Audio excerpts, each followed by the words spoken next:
Gerad, I wanted to get your thoughts on how did you transition from one day helping pitch, bringing an offensive coordinator on board, to a couple days later interviewing to have the job yourself? How did you make that transition?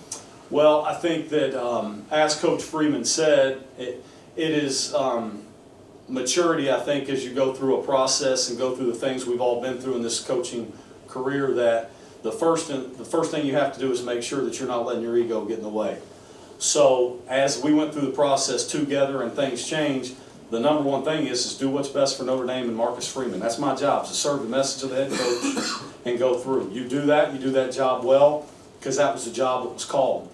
When that transformed, you also want to be able to say, hey, I'm not going to flinch at the opportunity to be the offensive coordinator here because of the work put in before this to put yourself in position. Because as we're going to ask our players, when your number is called, be prepared, right? And all I knew that I could control through the process was help feed the message of the head coach and get us to a great decision. If that changes gears, when it did, it was to also be able to give to him my confidence, my direction, and what we would do if we wanted to move forward that way. So that's what I tried to do. You know your personnel already to a degree. Where do you think the strengths of this offense can be as you begin to put it together and show it for the first time come late August? Yeah, as Coach Freeman said, you want to again show respect to what we did last year and to Tommy's job.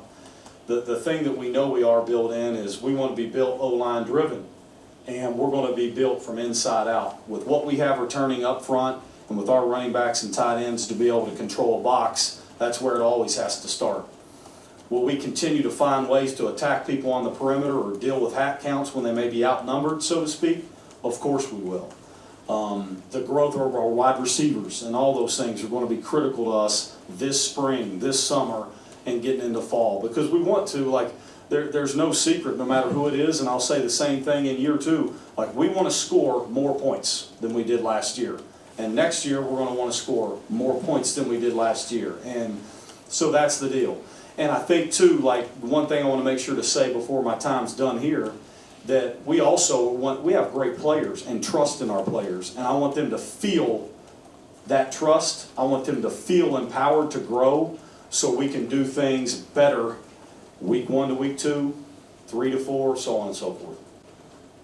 You've got two quarterbacks right now with experience, and they're different kinds of quarterbacks, but how do both Sam and Tyler, how do their skills translate into what you would like to do each individually? Well, I think it's our job to know what their skills are and make them better, but not get away from something that maybe it's not what fits them. So it's going to be our job to tailor this thing around in a pro-style form, as Coach Freeman said, but we're going to do what our players can do best and then find ways to enhance. So yes, some of them, there's some certain differences in the two, so it's our job to play off those differences of who it may be with Sam, and the same thing of Tyler, just as we did in the bowl game. We want to do what our guys are good at and then get better at doing them.